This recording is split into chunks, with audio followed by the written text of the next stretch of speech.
Good afternoon. It's Wacky Wednesday. You didn't think I was wearing a suit all week, did you? Today we're talking about Medicare in part 3 of my 5-part series on the Social Security Trust Fund. You know, there's many different funds that are reported on in the trust fund, and today we're going to look at the Medicare portion of the trust fund, and break that down from the Social Security report that was published 1 week ago today. I want to go over where things stand, what's projected, and what it means for future retirees and taxpayers and people going on Medicare. So, the hospital insurance, the HI, known as the Hospital Insurance Trust Fund, Part A, it actually covers Part A Medicare.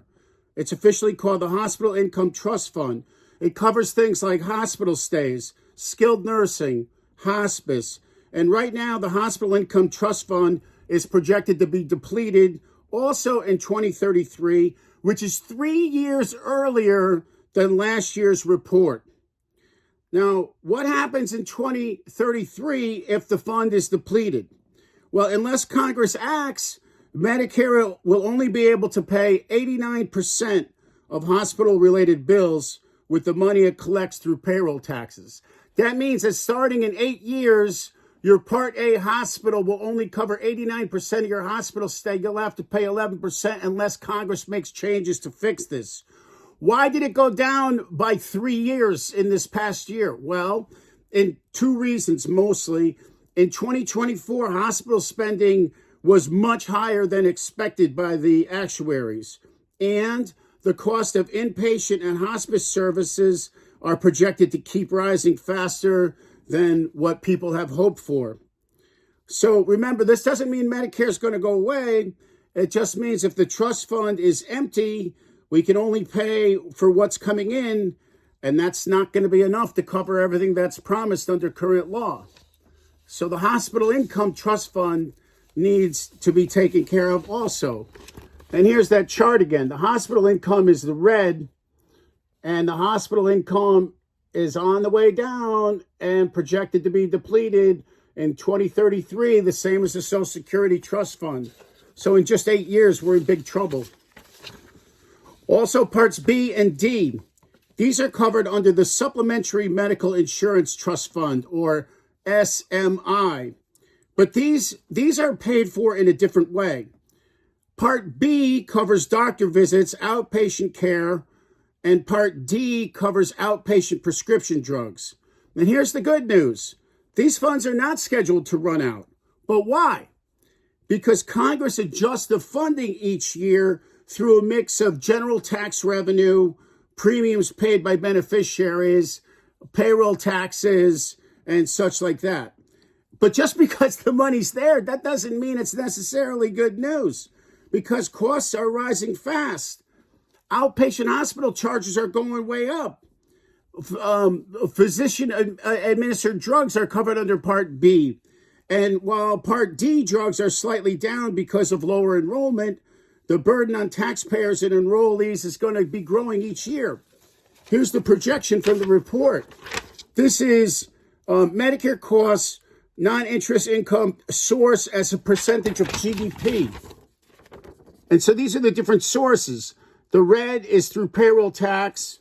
The B is tax on the blue is tax on Social Security. The green is premiums.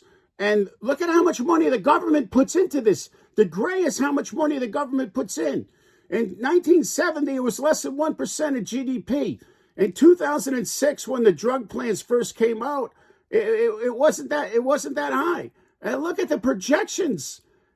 Over the next 10 years, the projections in premium, this is what people are paying, this green part. Here's the green that you're paying now. Here's the green you're going to be paying. The government's got to find a way to kick in all of this money to keep up with it, and it's approaching 7% of the gross national product. So even though this fund is not running out of money, it's going to be more and more expensive for everybody. Now, we've been here before. The Medicare Part A is projected to hit a wall in 2023. The B and the D will stay funded, but with higher price tags. Tomorrow, I'm gonna look at the history and how we faced these problems before, and these exact same challenges in the late 70s and early 80s, and how we fixed them then. And for you, this is a great time for you to look at your own Medicare strategy. If you're nearing retirement, especially if you're relying on Medicare and Social Security for future coverage, this is a good time for you to think about how you're going to manage this stuff. How are you going to pay for all this stuff? Maybe give me a call. Maybe if you find this helpful, put in a like, subscribe to my YouTube channel, say something in my comments. Tell your friends and family they can call me, and I'll be happy to help them with this. And don't forget to subscribe and watch my show tomorrow for a history lesson, and Friday for Friend Fun Friday, when we're going to give you a chance to decide if we increase revenues, turn up the water higher, or decrease benefits, clog the drain up a little bit more, so we can shore up the Medicare Trust Fund, so we can shore up the Social Security Trust Fund, so we don't have to take away from the Disability Income Trust Fund. Hope you find this helpful. Have a great day.